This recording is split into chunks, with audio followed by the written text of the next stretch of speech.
Subhanallah, hampir semua orang non-muslim itu datang kepadanya sinyal. Hampir orang-orang Islam orang non-muslim yang datang kepada saya ucapin syahadat. Semua kisahnya kalau bagi saya sih, kalau kita mungkin dengar biasa-biasa saja. Ada yang merinding karena dengar azan, ada yang karena melihat jilbab, ada yang karena melihat orang ke masjid, ada yang karena mendengar beberapa ayat Al-Quran, gitu kan. Semuanya yang mungkin kita biasa dengar, tetapi subhanallah mereka berbeda. Sinyal Allah datang. Ada satu teman saya di Surabaya, teman dekat saya, dia ceritakan pengalaman dia. Tetangganya ada seorang pastor. Pastor ini berarti orang Katolik. Kemudian dia bilang, "Pastor, saya ini kebetulan teman saya ini bukan dai, tapi dia sering hadir di pengajian dan orangnya humoris, suka lelucon gitu ya. Maka dia datang kepada pastor, dia bilang, "Pastor, bisa saya ngobrol sebentar?" Kata pastornya, "Silahkan." Dia bilang, "Saya terus terang pastor bingung dengan agama saya." Islam maksudnya. Padahal orang ini istiqomahnya luar biasa, suka dengan Islam, dengan Islam. Tapi dia bilang gitu, ini cara dia ya. Kemudian pastornya dia bilang, "Ini saya yang lebih bingung lagi, ada Al-Quran dan ada terjemahan bahasa Indonesia. Ada satu surah dalam Al-Quran yang membuat saya lebih bingung dengan Islam. Ini surah Al-Ikhlas. Ada kalimat dalam Al-Ikhlas, lam yalid walam yulad. Tidak beranak, tidak diperanakkan. Tuhan itu nggak punya asas, nggak ada orang tuanya, dan tidak ada juga jalurnya ke bawah. Nggak ada anak-anaknya. Karena kalau ada orang tua pasti ada kakek nenek. Kalau ada anak pasti ada cucu dan cicit dan seterusnya." Kata pasturnya langsung, "Memang agama kamu itu membingungkan." Gitu.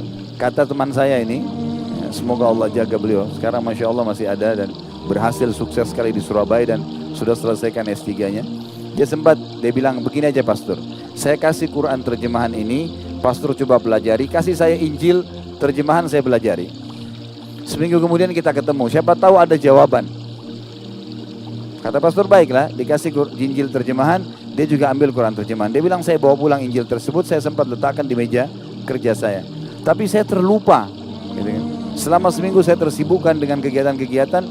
Lalu kemudian saya ketemu lagi seminggu kemudian. Ternyata pastor ini serius membaca ayat lam yalid walam yulad. Lam yalid walam yulad. Ini terputar-putar dibaca terus.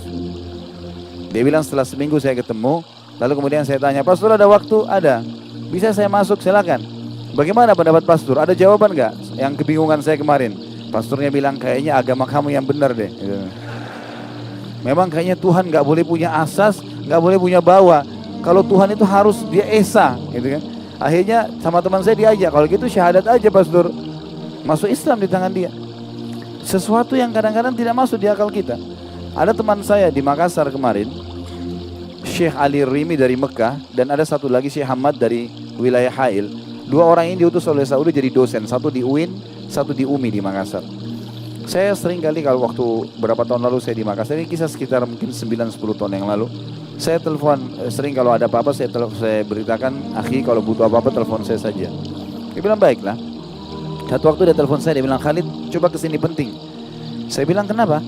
Dia bilang, "Ada orang mau masuk Islam." Baiklah kalau gitu saya datang. Saya datang ke sana, naik motor, sampai di sana saya tanya, "Mana orang yang mau masuk Islam?" Di sebelah dia kebetulan ada salah satu marketing obat yang sering keliling-keliling di apotik. Itu ternyata dia. Kata teman saya Ali Harim ini orang yang mau masuk Islam nih.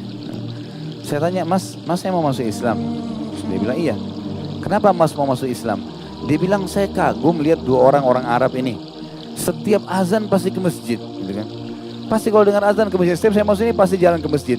Waktu saya tanya, memang bisa bahasa Indonesia tapi terbata-bata. Waktu saya tanya kenapa, dia bilang ini perintah Tuhan. Dia bilang, "Saya pertemukan dengan keadaan saya seminggu sekali ke gereja aja saya masih malas. Ini orang satu hari dipanggil, waktu saya tanya berapa kali, dia bilang 5 kali. Begitu rajinnya dia pergi. Kalau gitu saya tahu ini agama benar, saya mau ikut deh." Hanya begitu. Antum sekarang dengar azan sehari berapa kali? Jawab nggak ke masjid? Jadi unik sekali gitu ya. Orang masuk Islam itu sesuatu yang luar biasa. Jadi jangan pernah berpikir, "Oh Islam ini sulit untuk ditawarkan. Oh Islam ini diterima atau enggak ya. Untuk berdialog, untuk berbicara menawarkan Islam saya harus hafal Injil nggak? Atau saya hafal Taurat nggak?" Itu tidak perlu. Tawarkan Islam, selebihnya tawakal kepada Allah. Karena tugas kita hanya menyampaikan. Allah berkata kepada Nabi Muhammad SAW dalam Al-Quran, "Ma alaika illal balag." Tugasmu hanya nyampaikan hai Muhammad, nggak lebih dari itu.